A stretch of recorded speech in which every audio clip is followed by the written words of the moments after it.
Marchosius, god of the stove, born from a spark when stone struck stone. He was a god with a great love for humanity and their well-being. Millennia ago, the people sought to expand their city. They built a dwelling on the plains and called it the Gueli Assembly. The stove god cared greatly for the people, turning himself into minions who went into every home, fostering food and solidarity alike. Alas, their home was taken by a flood.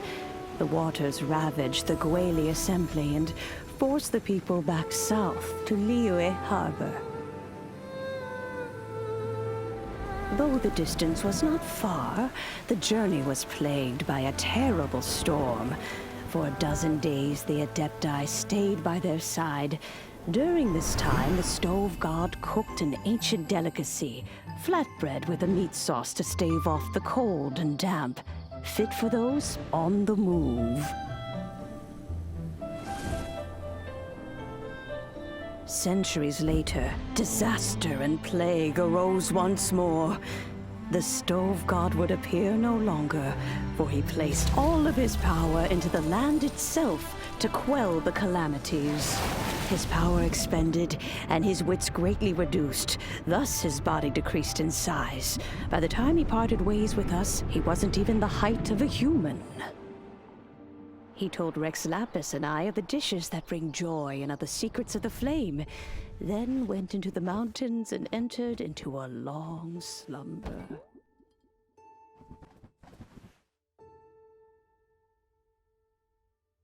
The stove god departed, and Guoba was born. When he awoke, he ate the chiliman's cornbread buns placed on the offering table by a young lady in yellow. Though he did not remember the past, he was profoundly moved and decided to follow this young lady thereafter. The stove god had quietly disappeared, but the vendors rose early to hawk their wares.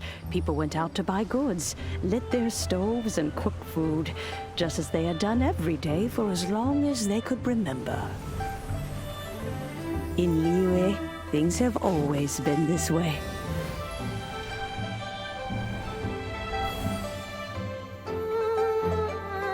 Nature provides, the mountains rejoice.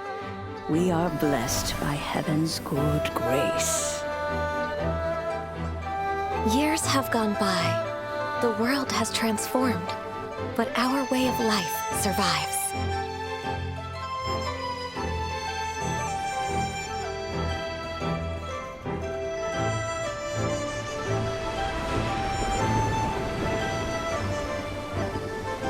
Fame and fortune is only a season.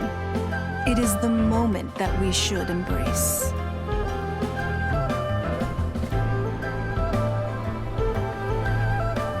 Past meets present. Heritage becomes legacy. Long into the future may we thrive. You once told me that dining is the profoundest of customs in the human world.